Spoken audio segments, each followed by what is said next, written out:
So a lot was made of the press conference. Some comments that Dana White made as it regarded to Tony Ferguson versus Khabib. And for the most part, okay, so let's work through what was said. A couple of things was said. Is Tony going to get the next shot? And Dana said something along the lines of, if Tony doesn't want to fight, then we will go to Conor McGregor. Something else was said. What if George St-Pierre wanted to fight Khabib? Dana responded with one word, which was, sure. I think they said, would you make that fight? I think Dana paused and said, sure.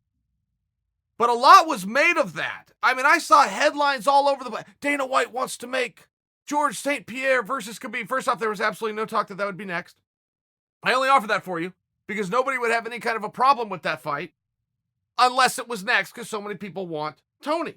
Then there was some pushback that Dana's trying to weasel Conor in there, and that his comment that, if Tony doesn't want the fight.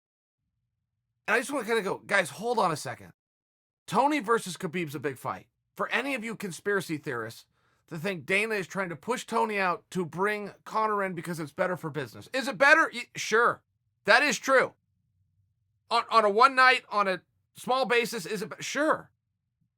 Tony's great for business. Tony Khabib's just great for business. That simply is not what you're seeing here. And I will tell you, when you saw the hesitation and then the sure to George St-Pierre, that also was talking about if everything aligned and George wanted to come back, sure. Don't make too much of that. But understand the kind of week that Dana had. I don't think any consideration was given to this.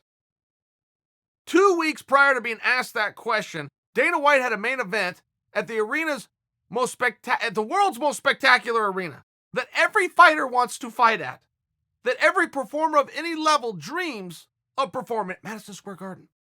Oh, and by the way, it was the main event. Oh, and by the way, it was for the world championship. Nothing more you could possibly do. And he lost it. So when you're in Dana's position, 48 hours later, you think you've got Tony and Khabib. You think that's done. That's what everybody has said. That's what you have heard them say. But you were just in that exact same spot with two different athletes, and it fell through. Do you see where he would be a little bit reserved in coming out and guaranteeing or promising anything? So I think for some of the conspiracy theorists out there who were listening to the words and the body language and then trying to interpret that and going off with stories, I think you're within your limits to do so. I just don't think you followed the news of the week. If you realize you're asking a guy who just had to redo a main event at Madison Square, a main event at Madison Square Garden. We're not even having this conversation if it's an undercard fight. Oh, that's too bad. Oh, you lost it. This is a main event. What more could you possibly bring a guy? Oh, by the way, it was for the world championship. Oh, by the way, it's at Madison Square Garden. And oh, by the way, it's on pay. There's nothing more you could bring to the table. You would assume that is an automatic yes, but when you were just found out 48 hours earlier that strange things happen, you could see where you're going to be a little reluctant to tell the media. You're going to be a little reluctant to put your name on something until you have contracts signed. And I think that is where that is coming from. And the talk on George, that would be fun.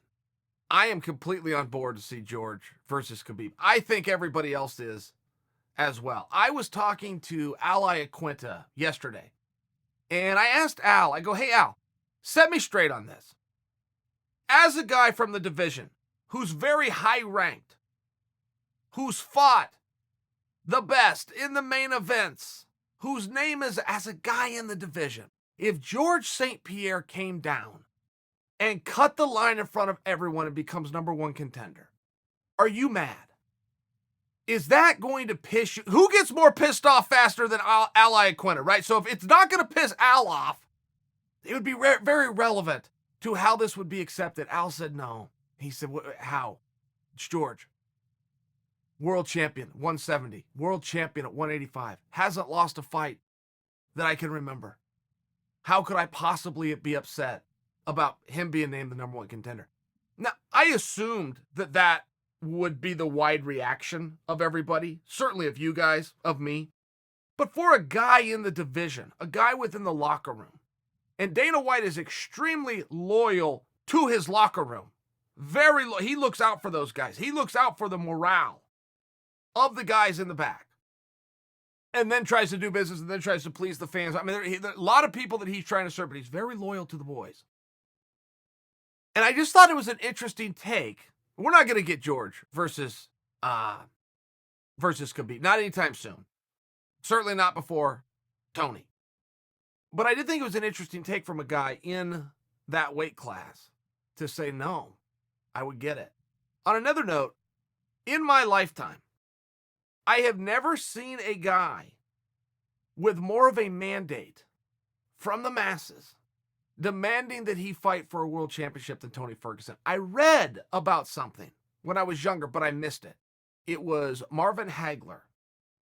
There is a story that Senator Ted Kennedy went to Bob Arum and told him, Marvin Hagler gets a world title shot or there will be an investigation by the United States Senate. I didn't see it. I've only heard about it. But I will tell you, I have never seen more of an outpouring of support and an absolute demand for one guy to get a title like I've seen for Tony Ferguson. So keep that in mind when you've got these conspiracy theorists that, anything Conor wants to do, Conor's going to get. That's just not what's happening right now. There's plenty of things you can say about Conor McGregor. But you cannot say that Conor, once he says the word yes, backs out. That isn't true. For any excuse, for any reason, whether he's hurt or he's sick. We've never known. Whether he's been hurt or he's been sick, we've never known. He does not offer excuses. So there is something there that is reliable. And in making that statement, it's above board. And not only that, guys, it's where we're at. As frustrated as you may get with the answer, let's see what happens, that is where we're at. Who is next for Khabib? Tony or Conor? GSP. Let's see what happens.